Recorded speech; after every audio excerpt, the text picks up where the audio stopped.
Joining us now is Paul Rieckhoff, who is the founder and CEO of Independent Veterans of America. Paul, thanks so much for taking the time and being here. President Trump announced that he has this intention to rename Veterans Day in November to Victory Day for World War I and then create another federal holiday on May 8th, Victory Day for World War II. I'm wondering what you make of his plan to rename Veterans Day. Good idea, bad idea? Ridiculous and ignorant idea. Veterans Day is widely celebrated as a day to bring together veterans who are living of all generations, not just from one conflict. And many veterans like myself have participated in conflicts that didn't quite have a victory. If you think about Vietnam and Iraq and Afghanistan and so many others. And there are other times to celebrate specific victories. The historical background of Veterans Day in America is, of course, Armistice Day, which was the end of World War I. But Veterans Day is about so much more than that. And it's a really unifying, empowering, motivating day for veterans of all generations across the country. And I think this drives a very weird, historically ignorant divide in the middle of all of it. That's a strong reaction. I'm sure you've spoken to other members about this. What are veterans from your organization or from your just circle of friends saying about this plan? I haven't talked to anybody who thinks it's a good idea. The Disabled American Veterans just put out a statement that simply said no.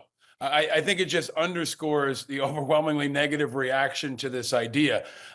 Trump has slipped up with our community on the past on everything from calling veterans suckers and losers to saying that, disparaging John McCain and Gold Star families. So this is not the first time he said something dumb or insulting about our community, but I think this is going to land with a resounding thud. And I hope he will change course and recognize that Veterans Day is about all veterans of all generations, not just from World War I, and not just those that were victorious.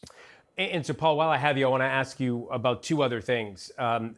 Today, the Trump administration put out a proposed budget calling for an increase in defense budget at the expense of some non-defense programs like USAID, and all told, the proposal would cut about $163 billion.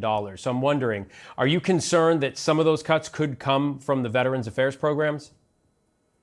Well, it looks like so far the Department of Veterans Affairs is one of the few that will see an increase relative to others. So I'm not surprised about that because most presidents are afraid to actually cut the Department of Veterans Affairs budget, so that may be insulated. But I think the broader issue is that the deeper they cut and the more people they lay off, the more it impacts veterans. Every time a federal worker is fired, 1 in 3 of them are veterans. Many veterans want to continue to serve in the federal government, whether it's at the TSA or Homeland Security, and thousands have been laid off and fired, and many more have been disrupted. So I think we need more specifics, obviously, but it feels like another hit in the gut to a community that's continued to sacrifice over and over again. And this pales in comparison to that, of course, but I just wanted to ask you something that has been on the president's mind for a while now. We know he has signaled that he wants to have this large military parade in Washington, D.C. on June 14th, reportedly inspired by what he saw on an official visit to France back in his first term.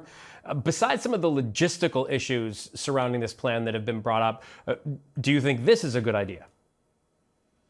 It feels uniquely un-American. I mean, it feels like something you'd see in South Korea. It also happens to correspond with his birthday, which feels like a conflict of interest.